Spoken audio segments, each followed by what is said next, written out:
Donc bonjour Jacques, tu es normalement aide-soignant et tu te retrouves à faire un travail qui n'est plus forcément celui d'aide-soignant. Et tu as vu aussi la pression s'accroître dans ce service public, dans ce secteur du service public comme dans d'autres d'ailleurs, et de façon assez inquiétante. Est-ce que tu peux nous présenter un peu ton travail et puis les problèmes euh, de plus en plus inquiétants, style l'hôpital devient une sorte d'Amazon, d'entreprise qui travaille comme Amazon. Voilà, est-ce que tu peux nous en dire un peu plus? Alors la comparaison avec Amazon, ouais, peut se faire notamment dans le service dans lequel je travaille, où ma fonction principale c'est de faire du brancardage, c'est-à-dire d'aller chercher des patients dans leur chambre, d'aller les chercher dans des services, de traverser tous les couloirs, tous les sous-sols de l'hôpital pour les emmener dans différentes salles d'examen. Et pour faire cette mission-là, on travaille avec des smartphones. C'est notre support de travail, donc nous recevons un petit peu comme des SMS sur les smartphones avec le nom du patient à aller chercher, à quelle heure il faut aller le chercher, à quel endroit le prendre en charge, à quel endroit l'amener. Donc tout ça dans des temps qui sont prédéfinis par l'ordinateur, par le logiciel, qui est censé nous organiser de façon optimale la charge de travail, sauf que on travaille avec des patients en milieu hospitalier, donc il y a toujours des impondérables quand on va chercher un patient. Voilà, on est en milieu hospitalier, on a affaire à des gens qui sont algiques, qui sont souffrants, on a affaire à des patients qui prennent des traitements médicaux avec des effets indésirables. Donc forcément, quand on dit à un patient on va partir pendant une heure et demie, le patient il peut avoir besoin d'aller notamment aux toilettes avant, hein, quand on prend des médicaments, on a des problèmes gastriques aussi. On a un temps délimité pour prendre en charge un patient, mais parfois on dépasse ce temps-là parce que forcément le patient soit il se déplace très difficilement, donc il faut prendre le temps de l'installer, soit dans un fauteuil, soit dans un lit, soit dans un brancard, parce qu'on ne peut pas toujours le prendre en charge dans son lit, parce que dans certains secteurs on a interdiction de le faire. Donc voilà, ça demande du temps, mais le logiciel lui nous accorde moins de temps. Bon, la charge de travail, elle est imposé quelque part par nos cadres aussi qui nous disent, qui nous écrivent même sur des notes que nous devons remplir des objectifs dans une journée de travail. Des objectifs, ça veut dire un quota, ça veut dire prendre en charge au moins tant de patients par jour, sinon on n'a pas assez travaillé en gros quoi. Donc la comparaison avec Amazon c'est un peu ça.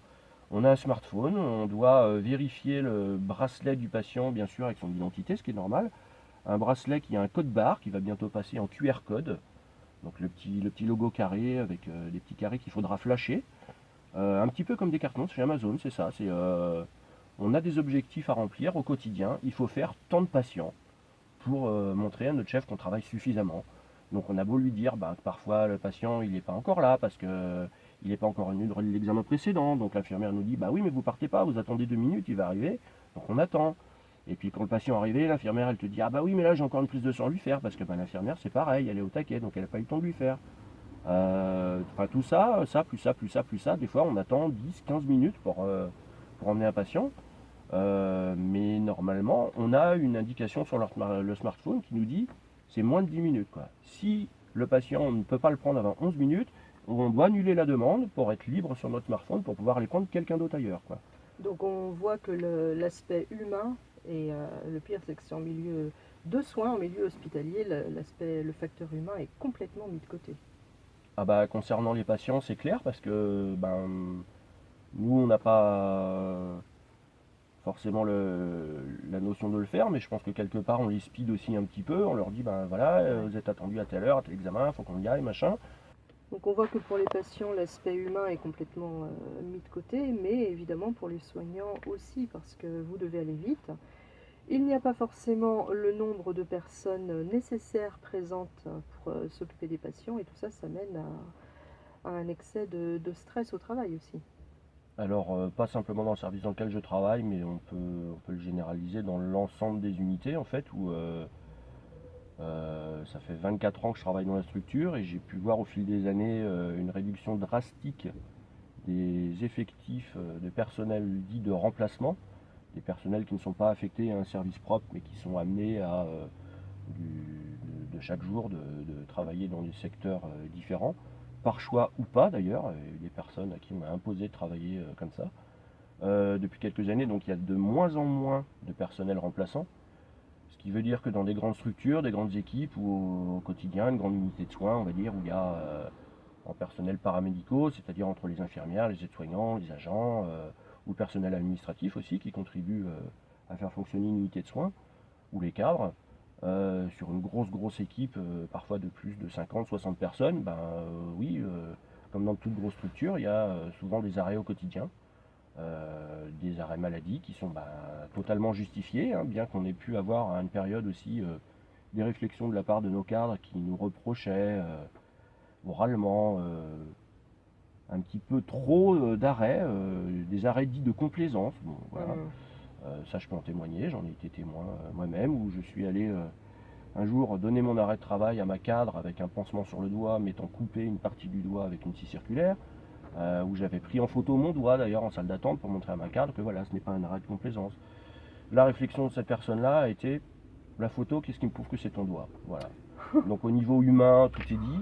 Bon. Donc pour continuer sur les absences de personnel, qui oui, voilà, grosse structure, donc qui dit malheureusement des personnes plus ou moins en grande quantité absentes chaque jour parce que dû à des arrêts. Donc moins de remplaçants, ces personnes-là pas remplacées au fil des journées, sauf que dans la journée, il y a toujours autant de patients à prendre en charge, que ce soit pour les infirmières, pour les aides-soignantes, pour les agents, les tâches à réaliser auprès des patients, que ce soit les soins médicaux, les soins d'hygiène, les soins de nursing, tout doit être fait, tout doit être réalisé dans la journée, mais si on est moins de personnes, forcément la charge de travail générale elle est plus importante pour tout le monde. Donc ça crée une fatigue, fatigue excessive, les gens au bout d'un moment soit ils pètent des câbles, soit ils s'arrêtent aussi, donc ça fait encore plus de personnes d'arrêter. Mais il n'y a toujours pas de remplacement dans les unités. Donc, il n'y a toujours pas de budget pour les coupes dans le budget de la santé a fait qu'il y a là aussi de moins en moins de remplaçants. Alors il y a un budget global maintenant qui est alloué pour chaque pôle d'activité. Donc le pôle d'activité digestive va bénéficier de tel budget. Et ça va être un budget pour faire fonctionner l'unité, mais y compris le personnel.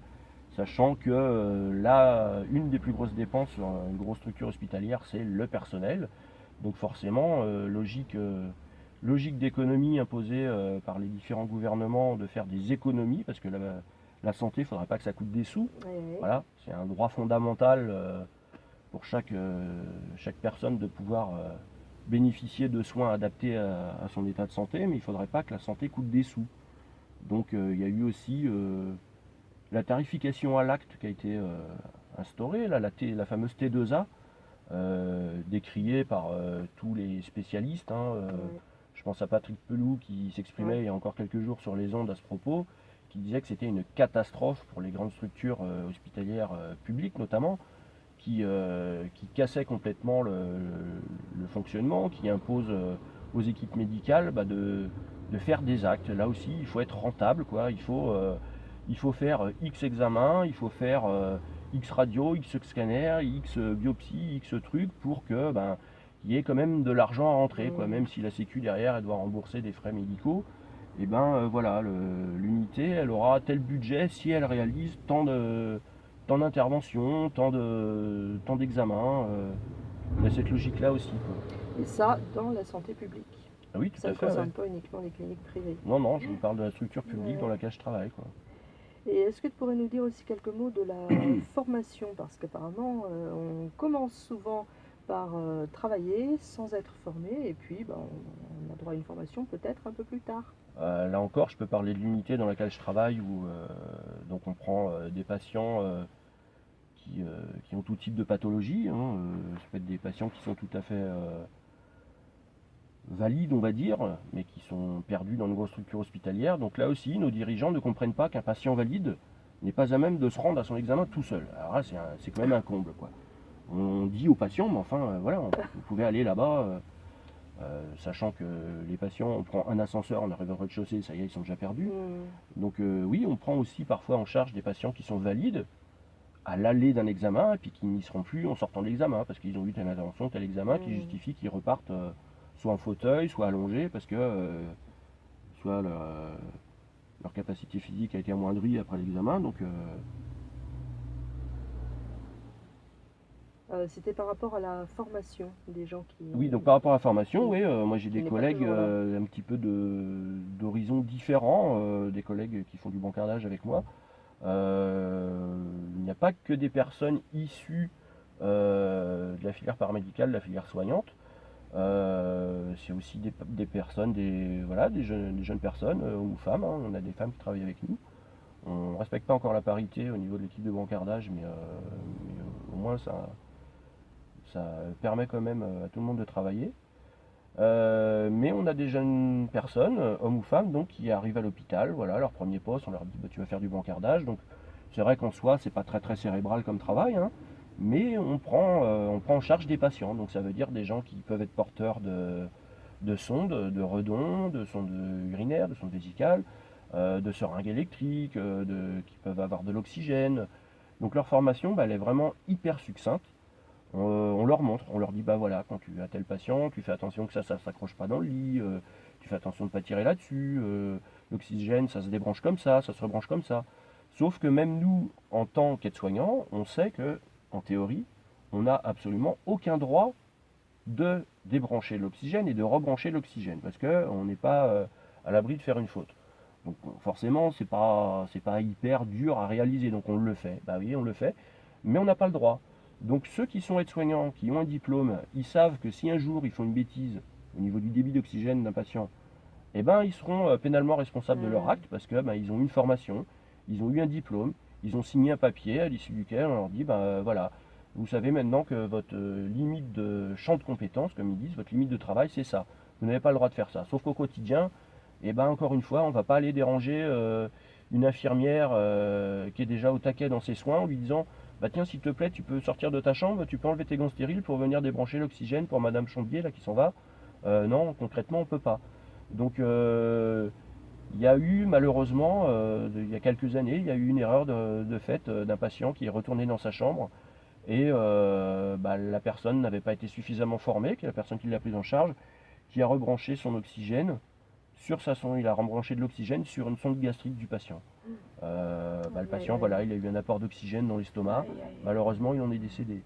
Bon, alors je ne sais pas comment c'est passé au niveau des familles ou autres, voilà. Mais ça, c'est un cas concret, quoi. C'est pas une invention, c'est pas un délire de mon esprit. Ça, je peux vous en parler parce que c'est un cas concret. Malheureusement, ça peut se renouveler X fois au quotidien parce que les gens ne sont pas suffisamment formés dans la prise en charge de certaines personnes avec les spécificités qu'elles ont, quoi, auxquelles il faut faire attention. Et par rapport à certains cadres aussi, qui disaient que certains cadres n'avaient pas du tout la formation pour occuper ce poste-là, ou avaient été formés sur autre chose et devaient se retrouver à s'occuper des familles de... Oui, tout à fait, oui, on a des unités de soins qui sont gérées par des cadres de santé. Donc beaucoup, heureusement pour elles, ce sont essentiellement des femmes et pas que, il y a aussi des hommes. Heureusement pour elles, elles ont pu bénéficier d'une formation, voilà, qui intègre tout ce qu'elles sont censées pouvoir accomplir dans leurs tâches de cadre de santé. Mais ben, dans beaucoup d'unités, il y a aussi des infirmières qui font fonction de cadre, voilà, qui ont peu ou prou un projet de faire cadre après. Et certaines, ben, on leur a imposé également cette fonction-là pour remplacer ben, un cadre qui n'est pas là, qui est soit en formation, soit en congé mater ou autre. Voilà, il faut pallier son absence, donc il faut la remplacer rapidement. Donc nous avons des personnes qui font fonction de cadre dans les unités de soins, qui n'ont, bah, tant qu'elles sont faisant fonction, qui n'ont pas bénéficié de cette formation-là, quoi. J'ai l'exemple aussi d'une collègue qui est cadre maintenant dans une unité de soins, qui a eu la formation, mais qui, avant d'avoir la formation de cadre, venait d'une fonction qui n'était pas vraiment une fonction soignante, dans la mesure où elle était manipulatrice radio. Voilà. Donc elle savait réaliser des examens radiologiques, d'imagerie, des scanners, des radios. Elle avait un projet de faire cadre dans une structure d'imagerie, donc spécifique à un fonctionnement de l'imagerie. Et puis ben, elle s'est retrouvée dans des unités de soins. Donc du jour au lendemain, cette personne-là, sans avoir la formation, elle s'est retrouvée à devoir gérer des équipes d'infirmières, des équipes d'aides-soignantes, des équipes d'agents, de devoir gérer les desiderata des médecins dans tel ou tel secteur, de devoir gérer les familles dans les cas de décès ou autres. Donc on peut comprendre qu'il y a une charge aussi de pression pour cette Ouais. personne-là qui sont négatives aussi, quoi. Ouais. Pour conclure, tu connais bien donc l'hôpital et les nécessités, les besoins de l'hôpital. Quels sont les grands axes pour toi qui sont prioritaires pour nos gouvernants? Qu'est-ce qu'il faut absolument commencer par faire pour améliorer un peu le bien-être de tout le monde et des patients et des gens quand même qui travaillent à l'hôpital? Pour le bien-être de tout le monde, il n'y a pas de mystère. Voilà, on travaille entre êtres humains, voilà. Ouais. Que ce soit entre collègues ou avec les patients, on est dans un secteur où on travaille, mais on doit aussi entretenir des relations humaines. On ne peut pas se Oui, c'est contenter l'humain de d'abord. faire une prise de sang, on ne peut pas se contenter de faire une toilette à un patient ou de changer un patient. On est obligé d'entretenir des relations humaines, c'est quand même la base, quoi. Les personnes qui se sont engagées dans ces filières-là, si elles n'avaient pas voulu faire ça, elles auraient appris un autre métier, quoi. Mais aujourd'hui, dans toutes les structures, on entend bien que tout type de soignants n'ont plus suffisamment de temps à accorder sur le plan humain aux patients, qui sont aussi demandeuses, ce qui est normal. Les patients sont angoissés aussi par rapport à leur état de Ouais. santé, aux examens qu'ils doivent avoir. Mais il n'y a pas suffisamment de temps alloué à chaque soignant pour accorder ce temps de parole-là. Et ce qui manque aujourd'hui, c'est du temps et suffisamment de personnel pour faire son travail ça, ouais. correctement dans tous les métiers différents, que ce soit les infirmières, les aides-soignants, tout le monde travaille au taquet, tout le monde speed, tout le monde, enfin la majorité en tout cas, beaucoup ont quitté le secteur hospitalier parce qu'ils étaient complètement blasés. Moi j'ai vu des infirmières, voilà, ça faisait même pas 3 ans qu'elles travaillaient. Entre le métier qu'elles idéalisaient et qu'elles ont vu les conditions de travail et comment on devenait un petit peu, ou comment elles voyaient des collègues qui étaient là depuis 15-20 ans avec les patients, parce que un peu aigris ou autres, elles ont carrément préféré quitter la fonction.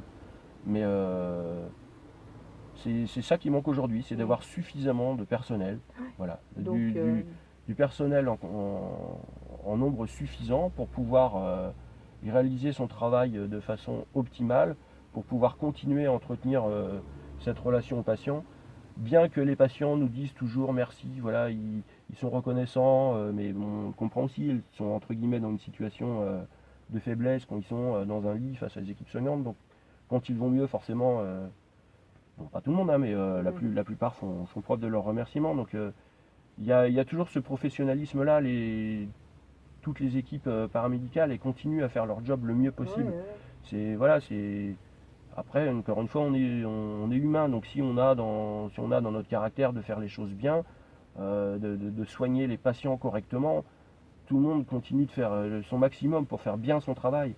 Mais on voit des personnes qui sont complètement usées au bout de 15 ans d'exercice, quoi. Ouais. Donc quand on arrive en tant qu'infirmière à 23, 25 ans et qu'arrivé à 40 ans on est complètement usé, sachant maintenant qu'on va travailler jusqu'à 62 voire plus, Ah oui. les années à venir vont nous promettre bien des heures de rigolade. Mais pour moi c'est ça, il faut vraiment que ce soit une des priorités. Voilà, on a entendu plein de présidents successifs qui nous disent la priorité, machin. Ça me refait penser là en parlant à M. Kouchner qui disait aujourd'hui, voilà, on dispose des moyens pour que le patient ne souffre plus à l'hôpital. Mais enfin, c'est bien dans les discours, mais malheureusement, voilà, moi j'ai pris en charge des patients qui n'avaient toujours pas eu d'antalgique, qui n'avaient toujours pas eu de quoi soulager leur douleur, soit avant d'aller dans un examen, soit pour changer de secteur. Donc on les transfère de lit, ils sont douloureux, mais ils n'ont pas encore eu le temps d'avoir des antalgiques parce que le médecin il n'est pas passé. C'est pareil, les internes, ils ont des conditions de travail extrêmement difficiles, ils doivent être présents sur des heures de garde super longtemps, ils ont des primes de misère, on peut le dire, hein, par rapport aux responsabilités qu'ils ont. Les internes qui débutent, qui sont amenés à faire des prescriptions, des examens, franchement c'est du gros foutage de gueule, quoi. Et moi je leur tire leur chapeau parce que quand on voit ce qu'on leur fait faire, comment on les laisse se dépatouiller entre guillemets, parce qu'ils n'osent pas déranger tel senior, parce que le senior c'est pareil, lui il sort de tant d'heures de garde et machin, donc c'est débrouillez-vous. Faut vraiment qu'ils s'accrochent les médecins aujourd'hui. Moi je leur tire mon chapeau. Parce qu'aujourd'hui, franchement, continuer et réussir médecine, eh ben, c'est plus que de la motivation qu'il faut, hein, parce que là, c'est quand même super dur. D'accord, Donc donc, oui. en résumé, c'est ça, c'est la priorité, c'est accorder le personnel en quantité suffisante pour faire fonctionner toute la structure hospitalière le mieux possible, parce que même si les gens font bien leur taf, ça durera pas quoi, et les gens sont usés quoi. Ouais. Dans tous les secteurs, pas que dans la santé, dans tous les secteurs, les gens travaillent sous tension, il y a de plus en plus de burn-out. Donc voilà, c'est décrié par quelques-uns aussi, de oui, c'est le terme à la mode, donc tout le monde a un burn-out. Non, non, non, les gens sont fatigués. Quand les gens arrivent à bout, voilà, c'est pas de la simulation, donc faut vraiment entendre ça quoi. Les soignants, bientôt, ils finiront à la place des patients. Ouais. Et donc, il est hors de question de continuer à dire qu'on peut faire plus avec moins de moyens. Ça, c'est pas C'est totalement possible, hein. faux. Ça se voit tous les jours. Et arrêter de dire qu'il faut faire des économies dans la santé comme dans les autres services publics d'ailleurs. C'est pas possible. On ne peut pas faire d'économies quand on veut soigner correctement, entre autres. Bien, bah merci beaucoup. Et puis, Merci, bon courage pour la suite. merci.